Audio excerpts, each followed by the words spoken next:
할아버지. 아무리 말려도 듣지 않았다.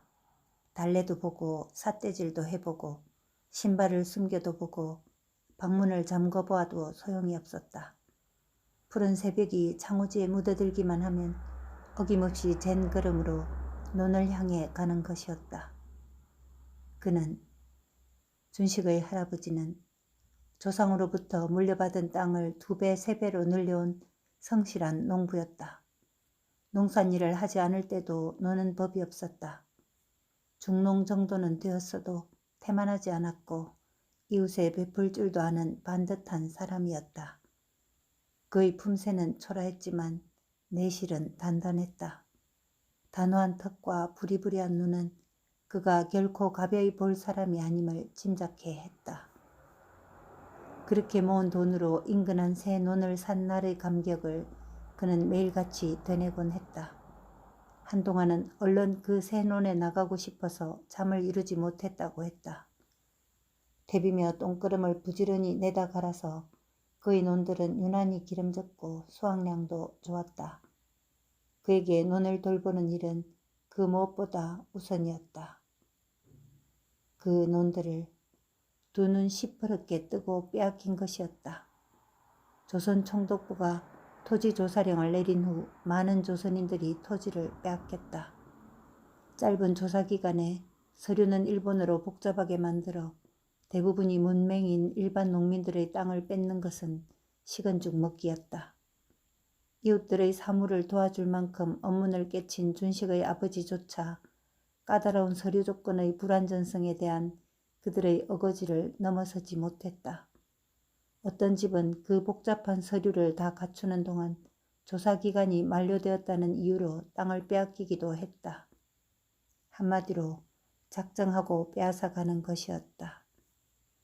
그렇게 땅을 빼앗기고 집을, 가게를, 산을, 광산 채굴권을 어이없이 빼앗긴 이가 한둘이 아니었다. 대지주라 해도 친일의 입장을 취하지 않으면 재산을 보존하기 어려웠다. 그는 소중히 간직하고 있던 논문서가 소유권 상실이라는 판결을 받고 조선 총독부의 소유가 되자 시금을 전폐하고 들어누웠다. 준식의 아버지는 면회 가서 하소연도 해보고 주재소에 가서 사정도 해보았지만 다 끝난 일이라는 말만 들었다. 그렇게 빼앗긴 논은 곧 일본인의 소유가 되어버렸다. 조선 총독부는 일본 이민자들의 정착에 온갖 협조를 아끼지 않았던 것이다. 일본 본국에서 경제적 어려움을 겪다가 온 사람들은 곧 자리를 잡았고 조선인들은 그만큼 억울한 처지가 되고 말았다.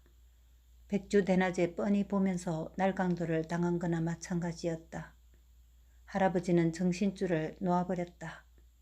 아니, 그렇지 않은지도 몰랐다. 오직 논을 포기하지 않는 것만 빼면 다른 일상은 여전하였던 것이니 그는 어쩌면 믿을 수 없는 일을 믿지 않는 것뿐이었다. 장터 포목점이 일본의 싼 공장 제품들을 취급하자 오랫동안 엄마에게 푼돈이나마 꾸준히 안겨주던 배틀은 소용없는 물건이 되었다. 포목점에 납품을 하려고 해도 가격을 비교하며 값을 후려치므로 안 하니만 못하다며 한숨을 쉬었다. 새벽부터 어두울 때까지 닥치는 대로 품을 팔던 엄마는 가까스로 함창 면내 양조장에서 곡자를 만드는 일자리를 얻게 되었다. 고정적인 일터여서 다행이지만 삭시박한 일이었다. 아침마다 준식은 할머니가 싸주는 주먹밥 하나를 책보따리에 같이 담아 어깨와 겨드랑이에 빗겨 걸고 가면서 멀리 논둑에 쪼그려 앉아있는 할아버지의 모습을 보았다. 사실 네 할애비는 논에 가고 쏘아서 잠도 설치여 하는 할머니의 군소리를 할아버지가 정신이 온전할 때도 들었다. 그때는 웃으면서 하던 군소리를 지금은 울면서 한다는 것이 다를 뿐이었다. 그전에만 해도 저 논에서 할아버지를 도와 못줄을 잡고 참새를 쫓고 메뚜기도 잡았으며 대보름 지불놀이도 했던 것인데 왜 그리 되었는지 영문을 알 수가 없었다. 밥상 위에 밥 대신 고구마며 나물죽이 놓이고 고무신을 기워 신기 시작했으며 동네 아이들과 놀 때도 말조심을 해야 했다. 나라를 잃었기 때문이라는데 자신이 살던 집과 동네와 하늘이 그대로인데 어떻게 잃었다고 하는지 알 수가 없었다. 타다요시. 현실을 제대로 알게 된 것은 졸업반이 되어서 만난 담임 선생님 덕분이었다. 선생님은 일본인 교장의 눈을 피해 우리나라의 건국 신화부터 한글을 만드신 세종대왕 이야기, 임진왜란 때 이순신 장군이 어떻게 나라를 지켰는지, 한일합방의 진실이 무엇인지를 알려주셨다. 제국주의 일본은 우리 조선을 일본의 남아도는 생산품을 팔기 위한 시장으로 삼았다 했다. 그리고 우리 조선인들에게 부당한 세금을 매겨 착취한 돈과 쌀로 본국의 식량 부족 문제를 해결한다는 것이었다. 그러니 미소된장이나 외간장을 사 먹지 않고 우리 된장과 간장을 사 먹는 것도 나라를 지키는 길이고, 오다마 사탕이 먹고 싶어도 참을 수 있어야 애국자라고 하셨다. 선생님의 구체적이고 사리에 맞는 말은 일본인 아이들에게 왠지 풀주고 있던 준식을 오히려 우쭐하게까지 했다.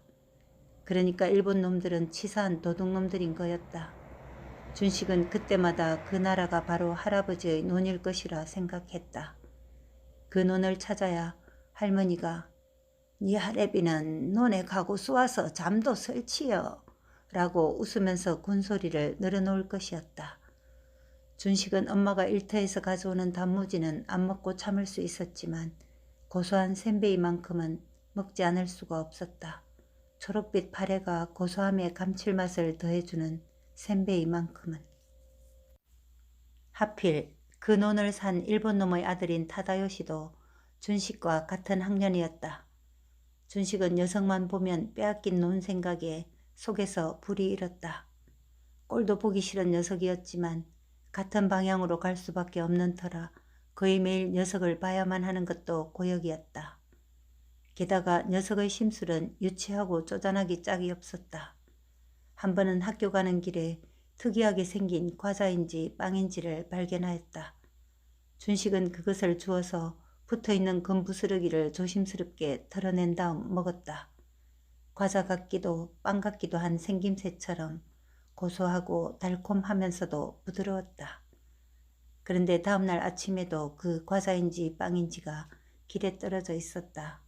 화들짝 반가워하며 과자를 손으로 집던 준식은 문득 어떤 인기척에 고개를 들었다. 타다요시였다. 그는 저만치 앞에서 준식을 쳐다보며 씩 웃더니 휘파람을 불며 유유히 걸어갔다. 준식은 녀석을 향해 주운 과자를 힘껏 던졌다. 그러나 과자는 멀리 가지 못했다. 실은 과자가 녀석의 머리에 닿는 것이 더 두려웠던 것이다. 그 다음에 생길 시비의 뻔한 결말을 생각하면 이 정도의 굴욕을 견디는 편이 훨씬 나을 것이었다.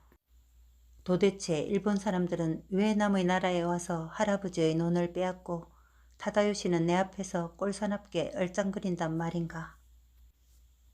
그 다음 날부터 준식은 훨씬 더 이른 시간에 집을 나섰다. 녀석과 부딪히고 싶지 않아서였다. 똥은 무서워서 피하는 것이 아니라 더러워서 피하는 것이라지 않는가. 녀석은 정말 더러운 똥 같은 놈이었다. 그런데 며칠 후 타다요시도 준식이 집을 나서는 시간에 맞춰 나타났다. 준식은 녀석이 시비를 거는 것이라 생각했다. 그를 피해 힘껏 뛰어가고도 싶었으나 꾹 참았다. 타다요시는 졸업반이 되더니 이제 키도 훌쩍 커서 자기 아버지가 타던 자전거를 타고 학교에 다녔다. 자전거를 사려면 쌀이 10가마는 있어야 되는데 자전거도 우리 돈으로 산 것이라는 억지스런 주장이 불끈섰곤 했다. 일본에서 팔로가 막힌 사업을 정리하고 온 돈으로 조선인의 땅이나 건물을 헐값에 사들인 타다요시네 재산은 이미 짐작도 못할 만큼 많다는데 말이다. 그 돈 때문에 할아버지는 정신줄을 놓았고 아버지는 할 수 없이 소작농으로 전락했다. 그리고 엄마는 몸이 2개라도 모자랄 지경으로 살고 있는 것이다. 온갖 명목으로 뜯어가는 세금 때문에 할머니는 때거리 걱정으로 잠을 이루지 못했다.